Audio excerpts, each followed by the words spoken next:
अब जो हमारा नेक्स्ट टॉपिक है वो है यूट्रोफिकेशन। बहुत ही ज़्यादा इम्पॉर्टेंट टॉपिक है। अब यूट्रोफिकेशन ना पहले समझते हैं यूट्रोफिकेशन एग्जैक्टली होता क्या है।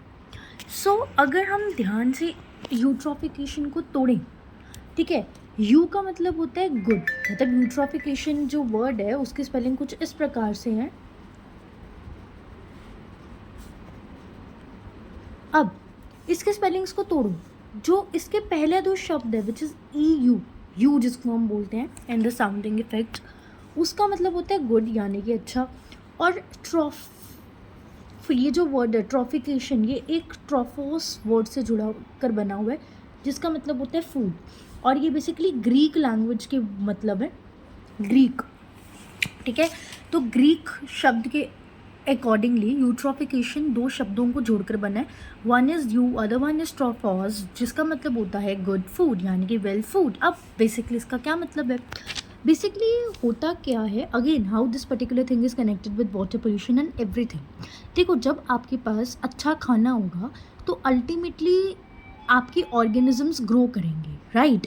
सो गुड फूड है, और मान लो ये हमारी कोई भी वाटर बॉडी है, ठीक है, वाटर बॉडी है, यहाँ पर ना अच्छे अच्छे फूड आए। अभी अच्छे अच्छे फूड कैसे आए, अच्छे अच्छे फूड मतलब ऐसे फूड आए जिसमें सोडियम जैसे जिसमें नाइट्रोजन, नॉट सोडियम सॉरी, जिसमें नाइट्रोजन जैसे कंपाउंड्स थे, कोई आर्टिफिशियल फर्टिलाइजर्स वगैरह आ गए।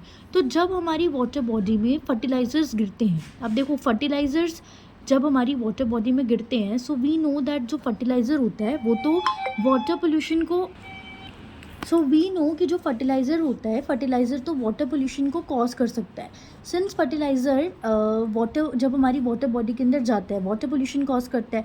अब फर्टिलाइज़र वाटर बॉडी के अंदर जाता है एंड उससे कैसे यूट्रोफिकेशन लिंक होती है, फिलहाल तो हमें वो समझना है। देखो फर्टिलाइज़र को वो पहले समझो, पहले फर्टिलाइज़र का बेसिक समझते हैं। हम फर्टिलाइज़र्स को अपने क्रॉप फील्ड्स में यूज़ ही क्यों करते हैं, इसका एक ही रीज़न है कि जो फर्टिलाइज़र्स होते हैं ना, उनमें न्यूट्रिएंट क्वालिटी काफ़ी ज़्यादा होती है। सिंस ये न्यूट्रिएंट एनरिच्ड होते हैं, तो जब हम इन्हें अपने क्रॉप फील्ड्स में यूज़ करते हैं, हमारे उस पर्टिकुलर फील्ड के अंदर ना बहुत ज़्यादा ऐसे क्रॉप्स ग्रो हो जाते हैं जिनके अंदर अच्छा खासा न्यूट्रिएंट एंड अल्टीमेटली वो हमारे लिए यूज़फुल हो सकते हैं। तभी तो हम फर्टिलाइज़र को यूज़ कर रहे हैं। आई रिपीट, फर्टिलाइज़र क्या होती है, एक ऐसी तरह का, आप कह सकते हो कंपाउंड बोलो या कुछ भी बोलो, ऐसे तरह के कंपाउंड्स होते हैं जिसके अंदर आपके मिनरल्स पड़े रहते हैं, जैसे कि नाइट्रेट, जैसे कि फॉस्फेट्स। तो फर्टिलाइज़र्स के अंदर हमारे पास नाइट्रेट और फॉस्फेट्स जैसे मिनरल्स पड़े रहते हैं। और जब नाइट्रेट और फॉस्फेट जैसे मिनरल्स हमारे न्यूट्रिएंट क्वालिटी को इंक्रीज़ करते हैं, तो जब हम इन्हें क्रॉप्स में फील्ड में डालते हैं, अल्टीमेटली फर्टिलाइजर्स का यूज़ हम अपनी क्रॉप फील्ड में कर रहे हैं, तो क्रॉप फील्ड के अंदर हमारे नाइट्रेट और फॉस्फेट बढ़ रहे हैं। अब ये नाइट्रेट और फॉस्फेट क्या करेंगे, जब हमारे फर्टिलाइजर्स की फॉर्म में जाएंगे, हमारे और क्रॉप्स को ग्रो करेंगे और उनमें न्यूट्रिएंट क्वालिटी को इंक्रीज़ करेंगे। तो अल्टीमेटली फर्टिलाइजर से बेनिफिट हुआ हमारे क्रॉप्स को। लेकिन जब यही क्रॉप से हमारे फर्टिलाइज़र्स फ्लो करते हुए रेन वाटर के थ्रू या किसी के भी थ्रू हमारी वाटर बॉडी में चले जाएंगे, तो हमारी वाटर बॉडी के अंदर भी तो ये न्यूट्रिएंट देंगे ना, ऑब्वियस है ना। फर्टिलाइज़र चाहे क्रॉप फील्ड में गिरे या चाहे वाटर बॉडी में गिरे, न्यूट्रिएंट तो वो देगा। और जब यही फर्टिलाइज़र हमारी वाटर बॉडी में जाएगा तो ये न्यूट्रिएंट देगा, न्यूट्रिएंट की अमाउंट हमारी उस पर्टिकुलर स्पेसिफिक वाटर बॉडी में इंक्रीज़ कर देगा। एंड अल्टीमेटली जब न्यूट्रिएंट की अमाउंट हमारी वाटर बॉडी में इंक्रीज़ होगी ना, सो वो एक्ट करेगी a kind of good food की तरह। हमारी वाटर बॉडी में खाना बहुत अच्छा हो गया। अब हमारी बॉडी में अच्छा खाना कैसे आया, हमारी वाटर बॉडी में अच्छा खाना इसलिए आया बिकॉज हमने हमारे क्रॉप्स में क्या यूज़ किए थे, फर्टिलाइजर्स। जब हमने हमारी क्रॉप फील्ड्स में फर्टिलाइजर्स यूज़ करे थे, वो फर्टिलाइजर्स हमारी वाटर बॉडी में फ्लो हुए, वहाँ पर न्यूट्रिएंट इंक्रीज़ हो गए। क्यों, न्यूट्रिएंट वहाँ पर फर्टिलाइजर्स की वजह से इंक्रीज़ हो गई, ठीक है। तो फर्टिलाइजर्स के अंदर गुड फूड वाली क्वालिटी थी। अब इस गुड फूड की वजह से हमारे पास हमारी उस पर्टिकुलर वाटर बॉडी में हमें एक्सेसिव ग्रोथ दिखा एल्गी का। और एल्गी जब हमारे एक्सेस में ग्रो हो जाती है ना, इस पर्टिकुलर चीज़ को हम बोलते हैं एल्गल ब्लूम। अगेन ये भी एक क्वेश्चन बन सकता है, what is the meaning of algal Bloom, ठीक है। सो एल्गल ब्लूम का मतलब होता है कि हमारी किसी भी वाटर बॉडी में एल्गी का एक्सेसिव ग्रोथ हो जाना। और एक्सेसिव ग्रोथ क्यों होना, because of certain higher concentration of nutrients in our water bodies. तो इस पर्टिकुलर चीज़ को हम बोलते हैं एल्गल ब्लूम। अब एल्गल ब्लूम किस तरीके से कनेक्टेड है with the process of eutrophication, ध्यान से सुनिएगा। आप ऐसे समझिए कि हमारी जो भी वाटर बॉडी है, जब वहाँ पर फर्टिलाइजर्स के न्यूट्रिएंट्स आएंगे तो अल्टीमेटली एक्सेसिव एल्गी का ग्रोथ होगा। तो जब आपके एक्सेसिव एल्गी का ग्रो होगा हमारी वाटर बॉडी के अंदर, तो एल्गी क्या करेंगी, अ काइंड ऑफ एल्गी ना उस वाटर बॉडी में रूल करेंगी। अब एल्गी जब वाटर बॉडी में रूल करेंगी, अब देखो किसी भी ऑर्गेनिज्म को जीने के लिए क्या चाहिए होते हैं, ऑक्सीजन वगैरह चाहिए होंगी ना। तो ये जो पर्टिकुलर एल्गी है ना, ये कंज्यूम करती है ऑक्सीजन। जब ये एल्गी कंज्यूम करती है ना ऑक्सीजन, जो अब पानी में, अब सिंस ये वाटर है ना, वाटर में ऑक्सीजन कहाँ से आता है, वाटर में ऑक्सीजन हमेशा डिजोल्व फॉर्म में होता है। एयर में तो ऑक्सीजन प्रेजेंट रहता है, तो हम उसको कभी भी इनहेल या एक्सेल कर सकते हैं, पर हमारी वाटर बॉडी के अंदर ऑक्सीजन ना डिज़ोल्व फॉर्म में रहता है। एंड हमेशा याद रखिएगा कि जो वाटर में ऑक्सीजन की अमाउंट होती है ना, that is comparatively less than the वही ऑक्सीजन जब हमें लैंड में मिलता है। सो वाटर में तभी तो फिशेस को जब रेस्पायर करना होता है तो उन्हें 50 टाइम्स हायर रिस्पायर करना पड़ता है as compare to any organism which is living on the land. अब सिंस वाटर में ऑक्सीजन की ऑलरेडी कमी है, और कमी है ऑलरेडी, लेकिन जब एल्गी ग्रो हुई तो एल्गी इज़ लाइक वाटर की समझ लो हेड। एल्गी का ऑक्सीजन कोई और कंज्यूम ही नहीं कर सकता। तो एल्गी क्या करती है, जब वो काफ़ी ज़्यादा ग्रो हो जाती है, एल्गी एक्सेसिवली क्यों ग्रो हुई, बिकॉज वाटर बॉडी में काफ़ी ज़्यादा फर्टिलाइजर्स थे। तो काफ़ी ज़्यादा फर्टिलाइजर्स की वजह से, ध्यान से देखिएगा पूरा लिंक कर रहे हैं, काफ़ी ज़्यादा फर्टिलाइजर्स थे, फर्टिलाइजर्स ज़्यादा थे तो अल्टीमेटली वाटर में वाटर पोल्यूशन तो होता ही है, बिकॉज फर्टिलाइजर्स वगैरह पानी में आ गए। अब ये जो फर्टिलाइजर्स थे, इन फर्टिलाइजर्स में न्यूट्रिएंट क्वांटिटी भी अच्छी खासी होती है। और कौन सा न्यूट्रिएंट इनमें आपको फर्टिलाइजर्स में मिलता है, आपको नाइट्रेट या फॉस्फेट। सो फर्टिलाइज़र की अमाउंट इंक्रीज़ होने की वजह से अगेन वाटर पोल्यूशन होगा, न्यूट्रिएंट क्वालिटी इंक्रीज़ होगी। जब न्यूट्रिएंट एनरिच्ड आपकी वाटर बॉडी बन जाएगी तो वहाँ पर हमारे ऑर्गेनिजम्स लाइक एल्गे ग्रो होंगे। जब एल्गी ग्रो होगी तो एल्गी क्या करेगी, सर्वाइव करने के लिए ऑक्सीजन को यूज़ करेगी। अब ऑलरेडी हमारी एक्वेटिक बॉडी में ऑक्सीजन होता है कम, अब वो सारा ऑक्सीजन यूज़ करेगी सो दैट वो सर्वाइव कर पाए, और वो सर्वाइव न्यूट्रिएंट के लिए की वजह से उसका एक्सेसिव ग्रोथ हो पा रहा है, जिसको हम बोल रहे हैं एल्गल ब्लूम। अब जब वाटर में ऑक्सीजन सारा एल्गी ले लेगी तो जो बाकी सारी मरीन ऑर्गेनिजम्स हैं like fish and many more aquatic plant and animal life which survives in aquatic, उनके पास ऑक्सीजन की हो जाएगी कमी। एक तरफ से एल्गी ऑक्सीजन सारा कंज्यूम कर लेगी, एल्गे की वजह से सारा ऑक्सीजन कंज्यूम होने की वजह से हमारे पर्टिकुलर जो एनिमल्स हैं उनके पास ऑक्सीजन की हो जाएगी कमी। जब उनके पास ऑक्सीजन की कमी हो जाएगी तो अल्टीमेटली वो उनके लिए एक सफोकेटिंग एनवायरनमेंट क्रिएट हो जाएगा। एंड दिस पर्टिकुलर फिनोमिना, जहाँ पर इसको हम बोलते हैं यूट्रॉफिकेशन। यूट्रॉफिकेशन का मतलब हो गया कि एक water body which is adequate and which is very healthy in nutrition, but उसकी वजह से जो हमारे बाकी ऑर्गेनिजम्स हैं दे may not survive because of the condition of the deoxygenation caused by algal bloom. This whole is called as eutrophication.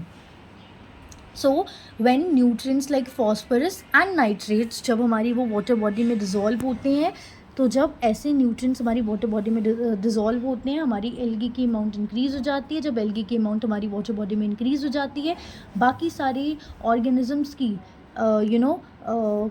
Survive होने की capacity कम हो जाती है। एंड अल्टीमेटली एक अकॉर्डिंगली न्यूट्रिएंट की वजह से हमारी पूरी वाटर बॉडी में प्रोडक्टिविटी ज़रूर बढ़ती है, बट इस ग्रीन एल्गी की ग्रोथ की वजह से हमारे जो बाकी ऑर्गेनिजम्स हैं वो सर्वाइव नहीं कर पाते हैं। So this all is the eutrophication. अब यूट्रॉफिकेशन के कॉजेज़ क्या होते हैं, मतलब यही था ना, यूट्रॉफिकेशन का मतलब क्या हो गया कि एक ऐसी वाटर बॉडी बनना which is very good in your nutrient content. This is the eutrophication in actual. लेकिन उसके हमने ये सारे कॉजेज़ देख ली कि वाटर बाकी सब ग्रो नहीं हो पाते। अब यूट्रॉफिकेशन के ना दो सोर्सेज होते हैं। आई मीन कैसे हमारे फर्टिलाइजर्स वगैरह, कैसे हमारी basically eutrophication is good food. ये हमने भी डिस्कस करा था कि eutrophication is good food in your water body. अब ये गुड फूड हमारी वाटर बॉडी में आया कैसे, इसके दो सोर्सेज होते हैं। Either it could be your natural source और either it could be your anthropogenic source. Anthropogenic मतलब मैन मेड सोर्स, ठीक है। अब नेचुरल सोर्स कैसे, आखिर कैसे नेचुरली हमारी वाटर बॉडी में कोई भी ऑर्गेनिक मैटर इंक्रीज़ हुआ तो बेसिकली क्या होता है, जब भी कोई प्लांट या एनिमल डिकम्पोज होता है यानी कि वो डेड बनता है, प्रॉपरली ख़त्म होता है, और उस टाइम पर उसकी बॉडी का जो ऑर्गेनिक मैटर है ना वो बाहर रिलीज़ होता है। तो जब कोई हमारा प्लांट एनिमल डिकम्पोज होगा तो उसकी बॉडी से ऑर्गेनिक मैटर बाहर निकलेगा, अल्टीमेटली हमारा नेचुरल सोर्स हो जाएगा कोई भी ऑर्गेनिक मैटर का वाटर बॉडी में इंक्रीज़ होने का। इस बार जो ऑर्गेनिक मैटर था वो फर्टिलाइज़र के थ्रू नहीं आया है, यानी कि मैन की वजह से नहीं आया है। इस बार जो भी ऑर्गेनिक मैटर है वो आपके डिकम्पोजिंग की वजह से आया है ऑफ प्लांट्स एंड एनिमल्स। तो जब प्लांट्स और एनिमल्स की डिकम्पोजिंग की वजह से न्यूट्रिएंट कंटेंट इंक्रीज़ होता है तो वो नेचुरल मेथड है। और एंथ्रोपोजेनिक का मतलब होता है वही फर्टिलाइजर्स वगैरह, जब ह्यूमंस ने कुछ ऐसी चीज़ें करी जिसकी वजह से ऑर्गेनिक मैटर इंक्रीज़ हुआ। फॉर एग्जांपल कई बार वाटर बॉडी में हम डिटर्जेंट्स एंड डिटर्जेंट्स का यूज़ करते हैं, वो डिटर्जेंट्स भी ऑर्गेनिक मैटर को इंक्रीज़ करते हैं। फिर सीवेज एक बहुत इंपॉर्टेंट सोर्स होता है हमारे नाइट्रोजन एंड फॉस्फोरस का। सो नेचुरल में क्या था कि प्लांट वगैरह डिकम्पोज हुए, और एंथ्रोपोजेनिक में क्या था जो हम खुद कर रहे हैं।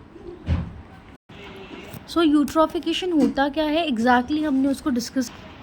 अब यूट्रोफिकेशन का इफेक्ट क्या होता है, जैसे कि यूट्रोफिकेशन में हमने पढ़ा कि एल्गल की पूरी लेयर डिपॉजिट हो जाती है। अब इतनी ज़्यादा जब एक्सेसिव एल्गल ब्लूम होगा तो अल्टीमेटली इट्स वेरी ऑब्वियस कि ऐसे करके पूरी उस वाटर बॉडी पे algae algae algae algae algae हर एक तरफ हो जाएगी। तो वो एक तरह से एक पूरी फैटी लेयर बन जाती है एल्गी की।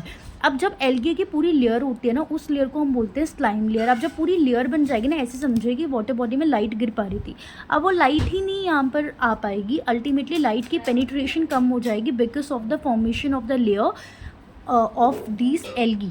अब एल्गी की वजह से अल्टीमेटली ऑक्सीजन भी कम हो जाएगा, तो वो वाटर बॉडी जो है वो किसी भी तरह से यूज़ के लिए नहीं बनेगी। जो वाटर बॉडी पहले इतनी बड़ी होती थी वो अब उतनी ही शैलो हो जाएगी एंड इवेंचुअली हम उसको यूज़ नहीं कर पाएंगे। सो स्लाइम लेयर फॉर्मेशन की वजह से लाइट पेनिट्रेशन कम हो जाएगी, ऑक्सीजन कम हो जाएगा एंड वो वाटर बॉडी वेस्ट की तरह एक्ट करेगी। अल्टीमेटली वहाँ सफोकेशन होगी बाकी सारे ऑर्गेनिजम्स को, एंड वहाँ पे बहुत गंदी स्मेल आएगी। तो स्मेल आना, सफोकेशन होना, स्लाइम लेयर बनना, लाइट पेनिट्रेशन कम होना, ऑक्सीजन कम होना और वेस्ट वाटर बॉडी बन जाएगी। These all are the effects of the eutrophication, जिसको आप सेंटेंस फॉर्मेशन में लिख सकते हो। ये मेन पॉइंटर्स थे। अब हम इसको कंट्रोल कैसे कर सकते हैं? देखो, सबसे पहली बात तो ये इसलिए इंक्रीज़ हो रहा था बिकॉज फूड इंक्रीज़ हो रहा था, ये न्यूट्रिएंट्स क्वालिटी इंक्रीज़ हो रही थी। तो जब आप कोई भी ऑर्गेनिक कंपाउंड को वाटर बॉडी में डिस्चार्ज करते हैं, आप कोशिश करिए कि उस वाटर बॉडी में वो पर्टिकुलर चीज़ डिस्पोज करने से पहले आप उस ऑर्गेनिक मैटर को ट्रीट करिए। तो ये जो आप ऑर्गेनिक मैटर जब वाटर बॉडी में डिस्पोज करते हैं, आप उसको ट्रीट कर लीजिए इस तरीके से कि आप उसमें एंटोर फॉस्फोरस जैसे कंपाउंड्स को बाहर निकाल लें before discharging. So treatment of organic matter can help in controlling the eutrophication. उसके अलावा डिटर्जेंट्स में भी फॉस्फेट यूज़ होता है, ये हमने पढ़ा था कॉज के अंदर। तो अगर आप वो फॉस्फेट यूज़ करना बंद कर दें डिटर्जेंट्स के अंदर तो भी हमारे यूट्रोफिकेशन नहीं होगा, बिकॉज यूट्रोफिकेशन में यही मिनरल्स हैं जो यूट्रोफिकेशन कॉज करते हैं। अब यूट्रोफिकेशन में एल्गी की ग्रोथ बहुत इंक्रीज़ हो जाती है। तो अगर हम कुछ ऐसा करें कि जो एल्गी इंक्रीज़ हो गए हैं तो हम अपनी उस वाटर बॉडी में ऐसी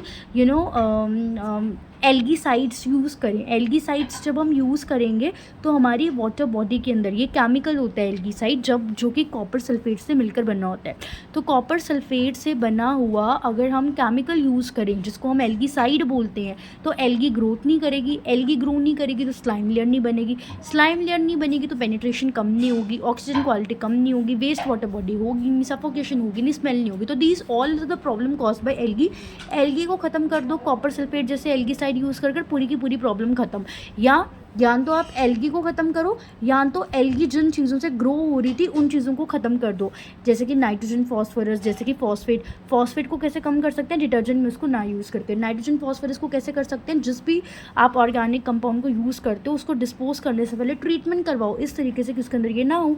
तो हमने यूट्रोफिकेशन पूरा कंप्लीट कर लिया with its effect, with its control, with its causes and so on things.